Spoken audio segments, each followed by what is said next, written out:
Bonjour à tous, bienvenue à notre 8e webinaire du réseau alsacien de soins palliatifs qui va traiter aujourd'hui des pratiques sédatives. Donc, nous sommes ravis d'accueillir le docteur Xavier Matlard, qui est médecin de soins palliatifs à la clinique de la Toussaint. Voilà, merci de vous être connectés si nombreux. Et puis, je vous souhaite un très bon webinaire et on se retrouve tout à l'heure pour les questions. À tout à l'heure. Donc, bonjour à toutes et bonjour à tous, et donc bienvenue à ce webinaire qui s'intitule « À propos des pratiques sédatives ». Donc on a une demi-heure devant nous, ma présentation va durer environ 20 minutes, et puis ensuite ce sera l'occasion d'échanger, de répondre à vos questions. Alors, comme introduction à ce webinaire sur les pratiques sédatives,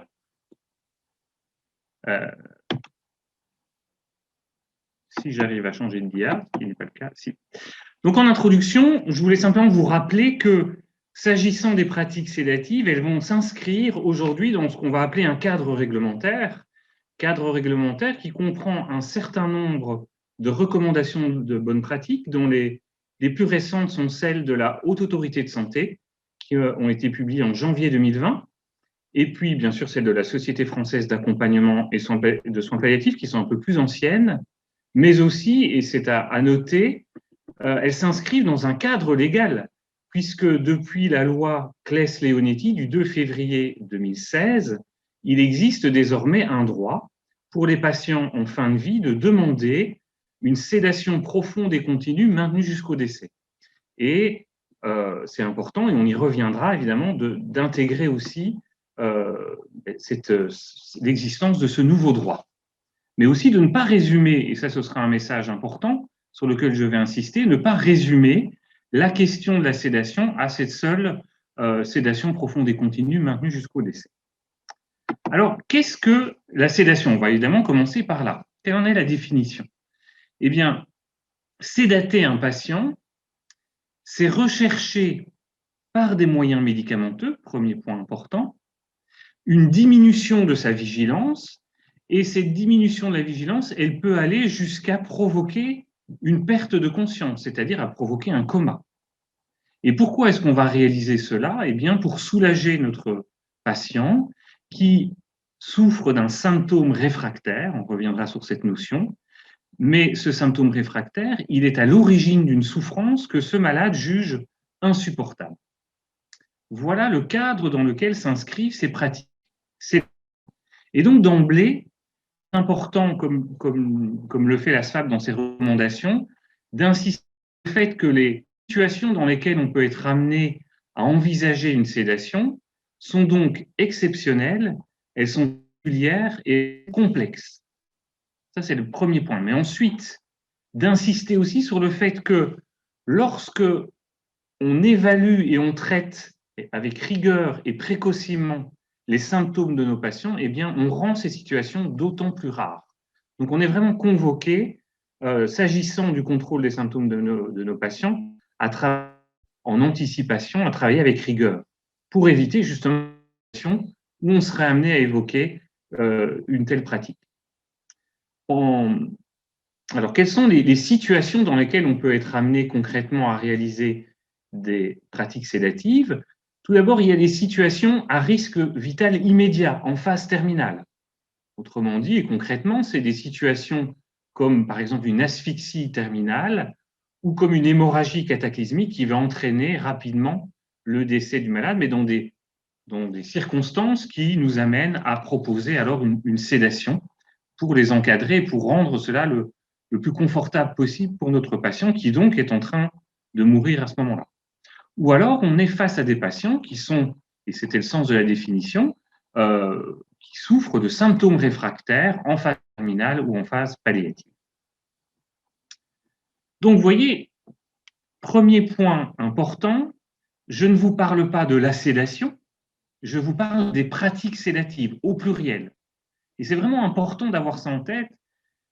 Ce n'est pas un type de sédation, le même, unique pour tous les malades, c'est des pratiques sédatives qui vont permettre de répondre à la situation singulière du malade.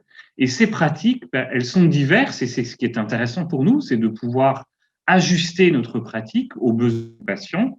Et pour cela, on peut différencier ces pratiques selon deux critères. Le premier, c'est la profondeur de la sédation qu'on va réaliser, et le second critère, c'est la temporalité. La profondeur, tout d'abord. En fait, on utilise un médicament, et donc on va choisir la dose de ce médicament. Et en fonction de la dose du médicament utilisé, eh bien, on va induire une baisse de la vigilance plus ou moins importante, et je vous l'ai dit, on peut aller jusqu'à provoquer un coma. Et donc aujourd'hui, ce qui est recommandé pour pouvoir mesurer, je dirais, la profondeur de la sédation qu'on réalise, eh bien, c'est de recourir à l'échelle de Richemont. On abandonne, pour les plus anciens d'entre nous, l'échelle de Rudkin, qui était notre référence par le passé. Aujourd'hui, ce qui est conseillé dans les recommandations, c'est cette échelle de Richemont. Alors, c'est une échelle qui est assez facile à utiliser. En fait, je vais au chevet de mon patient que je sédate et je l'appelle. Voilà, je lui parle, je l'interpelle. Et donc, si à l'appel, il y a une réaction de sa part, un mouvement de sa part, je suis entre -1 et -3 sur cette échelle. S'il n'y a pas de réaction de sa part, je suis plutôt à -4 ou -5. Alors, ensuite, s'il y a une manifestation, une réaction de sa part lorsque je l'appelle, eh bien, je vais devoir nuancer. Alors, soit eh bien, il ouvre les yeux, il y a un contact visuel qui est supérieur à 10 secondes, je suis à -1, à -1. Soit il y a un contact visuel, mais il est inférieur à 10 secondes, je suis à -2. Soit il y a un mouvement, une réaction, par exemple une ouverture des yeux, mais il n'y a pas de contact visuel, alors je suis à -3. S'il n'y a eu aucune réaction à l'appel, je vais réaliser une stimulation non douloureuse, je vais frotter l'épaule de mon patient, ou ce qui est encore plus sensible, son sternum. Là, s'il y a une réaction de sa mouvement de sa part, je suis à -4. Et s'il n'y a aucune réaction de sa part, je suis en Richemont 5. Voilà comment on est en profondeur de la sédation qu'on réalise. La temporalité maintenant. Eh bien, puisque j'utilise des médicaments, je peux les démarrer quand je le souhaite, je peux les arrêter également quand je le souhaite. Et donc, d'un point de vue temporel, je peux réaliser soit une sédation qu'on appelle intermittente, j'alterne des phases d'éveil et des phases où le patient est sédaté. Typiquement, on fait souvent de sédation nocturne pour permettre aux patients d'avoir des nuits de qualité, mais d'être éveillés en journée. On a ensuite la sédation transitoire, c'est-à-dire que je propose une sédation pour un temps, pour une durée que j'ai déterminée, que j'ai définie à l'avance. L'exemple le plus fréquent, c'est pour encadrer un soin que je sais douloureux ou particulièrement inconfortable pour mon patient. Et puis enfin, il y a ce qu'on appelle la sédation continue, c'est-à-dire que je démarre la sédation, mais sans intention de l'interrompre, sans intention d'arrêter mon traitement et de permettre au patient de se réveiller. Alors vous voyez, pour nous aider à y voir plus clair dans ces différentes pratiques sédatives au pluriel, la Société française d'accompagnement et de soins palliatifs, la SFAP, a publié en 2017 une typologie qu'elle a appelée SEDAPAL. C'est donc une échelle qui définit le type d'utilisation selon 3 axes. L'idée derrière l'utilisation de cette échelle, c'est de toujours dire ce que l'on fait et faire ce que l'on dit. Ce qui est important, vous voyez, parce que si on parle juste de sédation sans préciser les choses, en fait, on ne sait pas de quoi on parle. Et ce même terme peut recourir alors à des pratiques tellement différentes. Donc, c'est important de rentrer dans cette rigueur, d'aller plus loin et de préciser de quel type de sédation il s'agit. Et l'outil SEDAPAL, je vous conseille vraiment pour, notamment quand on discute en équipe, pour pouvoir avoir cette précision. Alors, l'échelle SEDAPAL, oui, 3 axes. Le premier axe, c'est la notion de durée, la temporalité, comme je disais tout à l'heure. Mais ce qui est intéressant dans l'échelle SEDAPAL, c'est vraiment la notion de réversibilité ou non de la sédation qui est proposée. Deuxième axe, c'est la profondeur. Et là, c'est la notion de proportionnalité. Est-ce que, sédation proportionnée, je choisis la profondeur de ma sédation pour obtenir le niveau minimal permettant de soulager mon malade et sans aller au-delà de ce niveau-là? Ou est-ce que je propose d'emblée une sédation profonde, Richemont -4 ou -5, vous voyez, sans chercher dans cette proportionnalité? Troisième élément, est-ce que c'est une sédation qui est réalisée ou non à la demande du malade?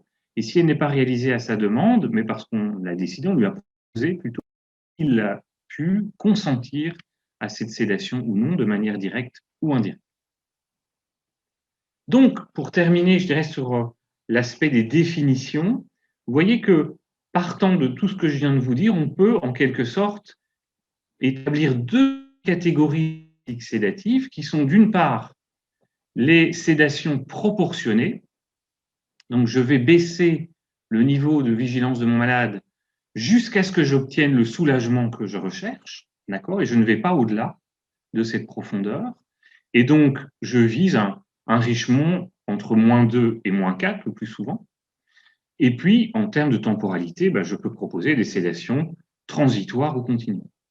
Et puis, il y a une autre catégorie, ce sont ces sédations profondes, parce que je vais viser un Richemont à -4, -5, et continue, c'est-à-dire que je provoque une altération de la conscience, puisque là, je recherche bien un coma, que je maintiens jusqu'au décès du malade. Et là, on se trouve dans le cadre de la loi, puisque c'est ce nouveau droit de la loi Claes-Leonetti, sur lequel je reviendrai à la fin de mon exposé. Vous comprenez que s'il s'agit de proposer de telles pratiques dans des situations exceptionnelles, singulières et complexes, il est important et indispensable, avant de mettre en route un tel traitement, de s'inscrire dans un processus décisionnel sur lequel je veux m'attarder maintenant. En fait, ce qui est vraiment important, c'est de ne pas tomber dans un écueil qui serait de proposer une telle pratique pour un symptôme, pour une souffrance qui n'a pas été suffisamment évaluée et suffisamment traitée. D'aller un peu trop vite en besogne, si vous voulez, et de ne pas oublier, c'est vraiment pour ça qu'un processus décisionnel et une réflexion préalable approfondie est nécessaire, c'est s'assurer qu'on est bien dans une situation de dernier recours et qu'on n'a pas d'autre alternative, tout simplement parce que quand je sédate mon malade, quand je baisse sa vigilance, voire son état de conscience, je ne lui permets plus d'exprimer sa volonté, j'entrave son autonomie. Et donc ça ne peut pas être, au vu des valeurs qui sont les nôtres dans le soin, un traitement qui ne soit pas simplement, je dirais, le traitement de dernier recours, en dehors de toute alternative qui permettrait justement de maintenir l'expression de la volonté du malade et son autonomie. L'enjeu, c'est donc de vérifier que nous sommes bien face à une souffrance réfractaire. Qu'est-ce que ça signifie une souffrance réfractaire? C'est-à-dire, c'est une souffrance pour laquelle tous les moyens thérapeutiques et d'accompagnement ont pu être proposés, mis en œuvre pour ce patient. Alors, et on constate que le soulagement attendu n'est pas au rendez-vous. Le patient n'est pas soulagé malgré toutes ces thérapeutiques. Ou alors il l'est, mais au prix d'effets secondaires qui sont pour lui inacceptables. Ou alors l'effet thérapeutique que l'on souhaite, qu'on attend du traitement, nécessite un certain délai et que ce délai est inacceptable pour le patient. Mais je rappelle, comme je vous le disais dans la définition, c'est qu'une souffrance réfractaire en elle-même ne suffit pas. C'est bien une souffrance réfractaire qui est jugée par le malade comme insupportable. Et ça, c'est vraiment essentiel. On le propose, non seulement la souffrance est réfractaire, mais elle est jugée comme insupportable par ce malade. Et on est bien d'accord, la seule personne qui est légitime pour caractériser cette souffrance d'insupportable, c'est le malade. Ça n'est pas nous, équipe soignante, même si pour nous, parfois, c'est difficile, voire insupportable, d'observer la souffrance du malade. Et de même, ça n'est pas la place de la famille qui est aussi parfois mise en difficulté. C'est bien le malade qui est le seul juge de ce caractère insupportable. Donc, le décisionnel, après tout ce que je viens de vous dire, comprendre une attention au recueil de l'avis et du respect de la volonté du malade, et si c'est nous qui sommes à l'origine de la proposition d'une pratique sédative et d'obtenir son consentement. Ensuite, l'importance d'inscrire notre réflexion dans une démarche collégiale, c'est-à-dire de demander l'avis de l'équipe soignante et au moins l'avis d'un autre médecin avec lequel le médecin traitant n'a pas de lien hiérarchique. Et en toute logique, dans des situations telles que je vous le décris, ce médecin, il doit être formé et spécialisé en palliatif pour pouvoir nous aider à éclairer sur le caractère réellement réfractaire ou non de cette souffrance.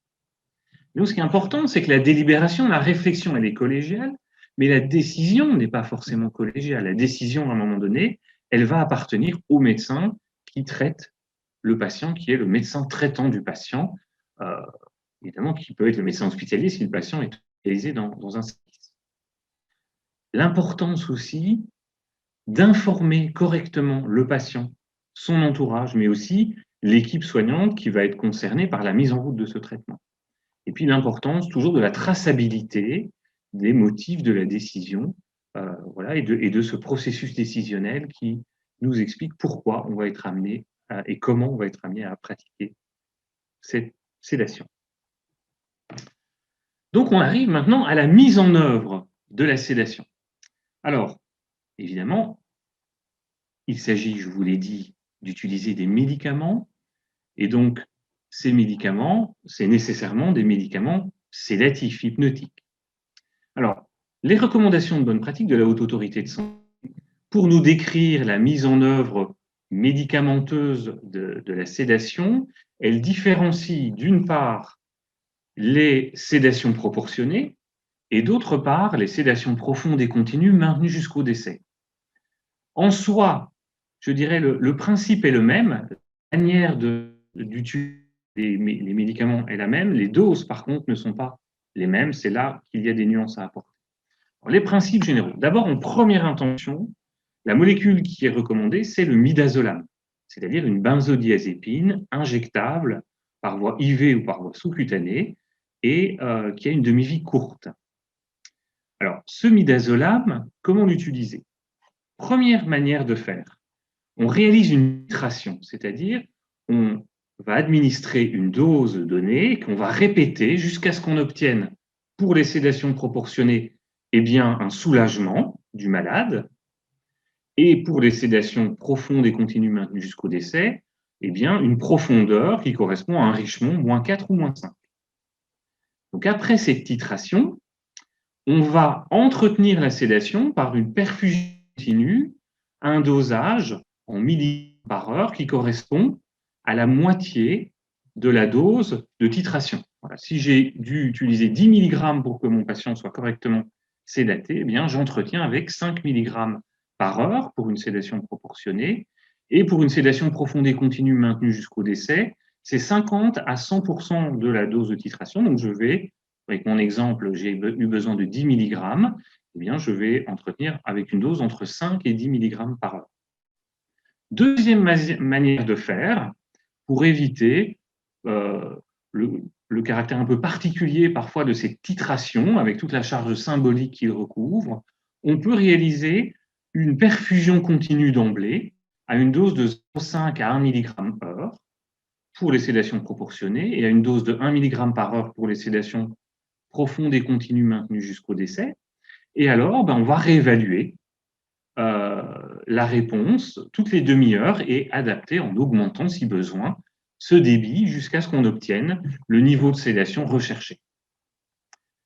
Élément important, lorsque je réalise une sédation, c'est une fois que j'ai obtenu la sédation que je recherchais, de prévoir des doses de secours au cas où le malade se réveille. Deuxième élément, si je suis en situation d'urgence, les exemples que je vous donnais tout à l'heure, l'asphyxie terminale ou l'hémorragie cataclysmique, alors je vais augmenter les doses de titration de manière à obtenir plus rapidement la sédation que je recherche. Donc là, vous avez une diapositive qui reprend pour la sédation proportionnée toutes les doses par voie intraveineuse, mais le midazolam peut aussi être utilisé par voie sous-cutanée. Donc là, vous avez les dosages par voie sous-cutanée. On retrouve la même logique, mais il est évident que là, le délai d'action est de 30 minutes, donc je ne peux répéter ma dose de charge que toutes les 30 minutes. Dose de charge qui est cette fois-ci décidée en fonction du poids pour la voie sous-cutanée.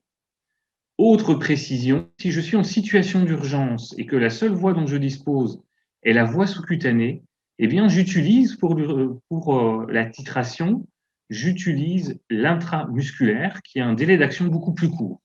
Après, je vais relayer par la voie sous-cutanée, mais pour réaliser ma sédation en urgence, je préfère la voie intramusculaire. Si maintenant, le recours et l'usage du midazolam ne me permet pas d'obtenir la sédation que je recherche, et que je suis obligé en fait d'augmenter sans cesse les doses ou de répéter les doses de secours régulièrement, je constate le fait que le midazolam ne me permet pas de réaliser exactement la sédation, alors je poursuis le midazolam en l'associant à un neuroleptique injectable sédatif. En pratique, par voie intraveineuse, c'est le Largactil qui est recommandé, et par voie sous-cutanée, c'est le Nosinant. Les doses sont les qui va différencier les deux, c'est quoi nécessite la titration des délais entre les injections plus longs par voie sous-cutanée, 60 à 90 minutes, par rapport à l'intraveineuse, on sera plutôt autour de 30 minutes. Donc, je répète, on utilise toujours ces neuroleptiques avec le midazolam, voilà, par rapport à la rigidité musculaire que ça peut induire, qu'on veut éviter en maintenant l'imprégnation de benzodiazépine, et puis on ne dépasse pas la dose de 300 mg par jour. Là, vous avez une diapositive qui reprend ce que je vous ai déjà dit sur la sédation profonde et continue, maintenant au décès. La logique est là, y compris dans la possibilité d'associer aux neuroleptiques injectables sédatifs, mais voilà, les dosages vont être un petit peu plus élevés puisqu'on va viser ici un Richemont -4 à -5. Mais dans les modalités pratiques, il n'y a pas que l'utilisation des médicaments, il y a aussi toute la surveillance pour s'assurer qu'à tout moment, le patient reste correctement sédaté, qu'il ne faut pas revoir les doses. Donc il y a une organisation à avoir, non seulement à l'hôpital, mais aussi à domicile. Tout d'abord, il y a bien sûr la présence du médecin et de l'infirmier au moment de la mise en route de la sédation et jusqu'à l'obtention du niveau de sédation recherché. Et ça peut prendre, vous l'avez vu avec ce que je viens de vous décrire, un certain temps, éventuellement plusieurs heures. Ça, c'est le premier point. Mais ensuite, il faut surveiller. Donc, on dit qu'à domicile, il faut 2 passages infirmiers par jour. À l'hôpital et en EHPAD, c'est 3 passages infirmiers par jour. Il faut que l'infirmier puisse évidemment être présent, ou se rendre au chevet du malade à tout moment, heure du jour et de la nuit. Et puis, il faut pouvoir, à toute heure du jour et de la nuit, avoir évidemment, faire appel à un médecin qui va peut-être devoir prévoir une adaptation des doses des thérapeutiques, adapter le traitement. À domicile, il est important et nécessaire de faire appel à une hospitalité à domicile, ne fût-ce que pour obtenir aujourd'hui le midazolam, puisque c'est encore un médicament de rétrocession hospitalière, même si on nous annonce un changement à ce niveau-là dans peu de temps, mais ça fait longtemps qu'on nous annonce des choses ainsi. Voilà, il est certain qu'à domicile, dans l'organisation, un élément qui est incontournable, c'est la présence d'un tiers en permanence à côté du patient sédaté qui va être un membre de sa famille proche, et donc il faut avoir là quelqu'un qui soit non seulement volontaire et qui accepte d'être présent, mais qui soit aussi une personne qui soit fiable et de confiance pour un tel rôle, et puis qui puisse assumer ce rôle qui n'est évidemment pas facile.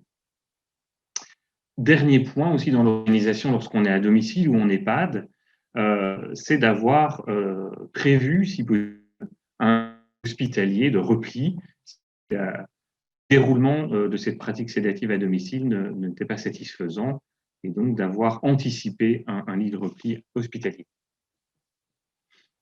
Je termine maintenant par 3 diapositives qui sont un focus sur cette fameuse sédation profonde et continue maintenue jusqu'au décès et sur le cadre de la loi française aujourd'hui. Donc, c'est bien un droit pour nos patients de demander une sédation profonde maintenue jusqu'au décès, mais pour nous d'y répondre si on est dans le cadre de la loi, c'est-à-dire dans les 3 situations, et seulement 3 situations, qui sont décrites par la loi comme étant les situations où le patient a le droit d'obtenir cette sédation. Donc, la première situation, c'est un patient qui est en fin de vie, puisque son pronostic, nous dit la loi, est en court terme, c'est-à-dire les prochaines heures ou les prochains jours, et que ce patient présente bien une souffrance réfractaire. Deuxième situation, c'est un malade qui demande l'arrêt d'un traitement de maintien en vie. Or, l'arrêt de ce traitement de maintien en vie va engager son pronostic vital également à court terme, et est susceptible d'entraîner une souffrance insupportable, alors le malade peut demander une sédation profonde et continue maintenue jusqu'au décès. Et puis la troisième situation, là, ce n'est pas une demande malade puisque ça concerne des malades qui sont incapables d'exprimer leur volonté. Mais le médecin peut, par refus de l'obstination raisonnable et après une procédure collégiale, être amené à prendre la décision d'un arrêt, d'un temps de maintien en vie. Alors la loi nous dit qu'il faut proposer à ces malades une sédation profonde et continue, maintenue jusqu'au décès, sauf si le malade l'a refusé préalablement dans ses directives anticipées. Évidemment, il y a un droit, et important de le reconnaître pour nos patients, mais c'est aussi important, puisque cela part d'une demande, prendre le temps d'écoute attentive de cette demande. Pour s'assurer, bien sûr, que le malade est dans les conditions de la loi, au-delà que sa demande d'une sédation profonde et continue maintenue jusqu'au décès est bien la réponse au vrai besoin qui est le sien. Vous savez que parfois, il est difficile pour le patient d'exprimer son besoin profond et il va l'exprimer par une demande de faire quelque chose. Et c'est important de ne pas répondre, je dirais, au pied de la lettre à cette demande, mais d'essayer de bien comprendre qu'est-ce qu'il y a derrière et est-ce que, finalement, cette pratique d'une sédation est la bonne réponse aux besoins du malade. En dehors de cet élément important, aussi le cadre de la loi qui exige, avant de répondre à la demande du malade, de réaliser une procédure collégiale pour vérifier qu'on est bien dans les conditions de la loi, mais aussi de vérifier que ce patient qui nous fait cette demande est bien capable d'exprimer sa volonté et que donc, du point de vue de la loi, il a ou pas le droit de faire cette demande. Dernier point, c'est de bien comprendre qu'une sédation profonde et continue maintenue jusqu'au décès, telle que je viens de vous en décrire le cadre de la loi, n'est pas une réponse à une demande d'euthanasie, parce que ça n'est pas une euthanasie. Il s'agit bien de soulager un patient qui, par l'évolution de sa maladie ou par l'arrêt d'un traitement de maintien en vie, eh bien, va décéder d'une évolution naturelle, et non pas par le traitement, la sédation qu'on réalise, qui n'est là que pour accompagner cette fin de vie et pour faire en sorte qu'elle se déroule dans les meilleures conditions possibles, dans le meilleur confort possible pour le malade. Donc ça, c'est vraiment essentiel de bien différencier les choses parce que on constate qu'il y a réellement confusion entre ces deux actes qui ne devraient pas l'être, de la part non seulement des patients, y compris quand ils nous en font la demande, ou de leur entourage et parfois même de certaines équipes soignantes.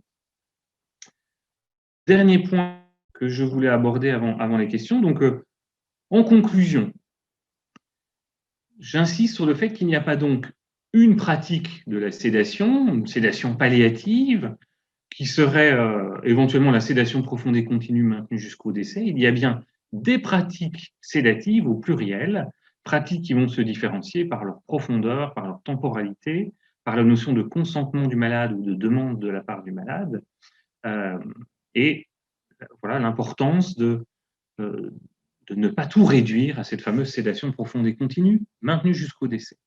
De rappeler que c'est un traitement de dernier recours pour des situations qui sont exceptionnelles, qui sont singulières, qui sont complexes, et qui seront d'autant plus rares que nous aurons avec rigueur et précocement correctement évalué et traité les symptômes de nos patients. L'importance toujours d'agir dans le respect de la vie, de la volonté de nos patients, et donc de se préoccuper de cette volonté de nos patients. Il s'agit bien d'une délibération qui est collégiale, mais in fine d'une décision qui va être à un moment donné médicale. On ne vise pas une décision qui serait collégiale. Et puis enfin, l'importance de l'information, l'importance de la traçabilité, dans l'idée toujours de faire ou d'écrire, de faire ce que l'on dit ou qu'on en écrit, ou de dire ou d'écrire ce que l'on fait. Voilà ce que je voulais vous dire pour ce webinaire. Je ne sais pas si on a encore un peu de temps pour les questions, et s'il y en a.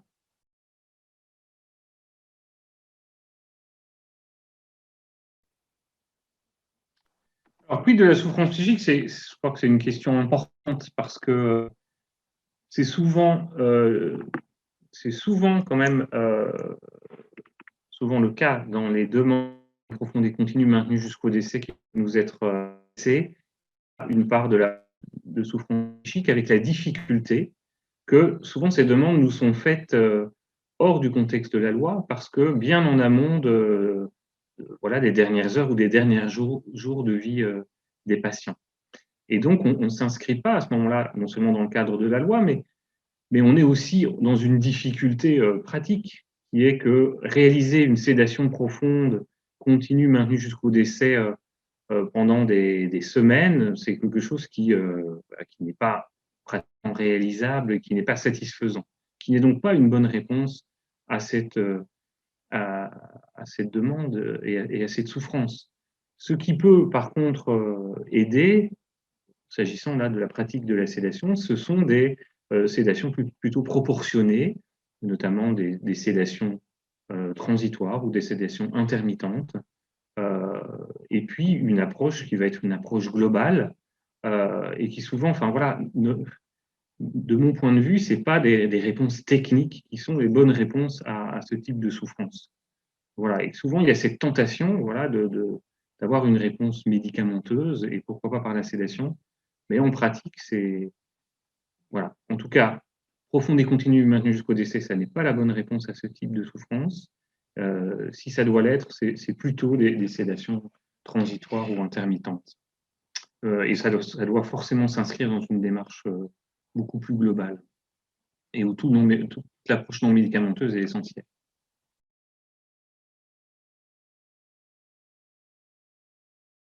Quelques jours, ça dépend des textes. Aux Pays-Bas, par exemple, ils disent moins de 2 semaines.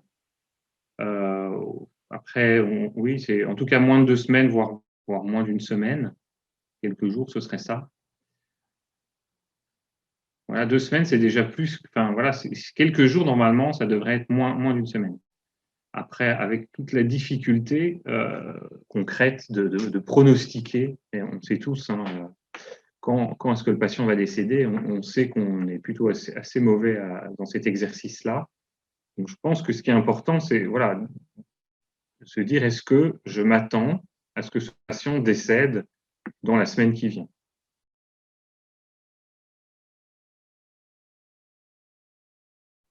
Non, c'est là l'information que j'ai obtenue, enfin voilà, qui était officielle, hein, c'est celle du Congrès national de soins palliatifs à Valenciennes il y a maintenant 15 jours, dans le cadre du nouveau plan de développement des soins palliatifs en France. Ils ont insisté sur le fait que une des mesures sera de rendre le midazolam disponible avant normalement la fin de l'année. Voilà, mais il me semble que ce genre de choses ont déjà été faites. C'est pour ça que quelque part, j'attends que ça soit fait pour en être sûr. Ce que j'ai entendu aussi, et c'est là qu'on se dit que ça va peut-être mettre un peu de temps, c'est que l'idée, c'est pas juste que ça soit disponible en ville, point, c'est que ça soit accompagné de recommandations des sociétés savantes et quelque peu encadré malgré tout pour s'assurer voilà, que ça soit utilisé correctement. Donc voilà, idéalement, enfin, j'entendais que l'ambition, c'est que tout ça soit au point pour fin de l'année. Pas d'autres questions. Du coup, je vous propose de conclure ce webinaire. Merci beaucoup, Xavier, pour cette intervention. Merci à tous pour votre participation. Merci au réseau pour l'organisation et l'invitation. Et rendez-vous le mois prochain alors? C'est ça, le mois prochain, premier mardi du mois. Très bien. Rendez-vous donc premier mardi du mois de novembre. Novembre. Bon après-midi à tout le monde. Bon après-midi à tout le monde. Bon travail.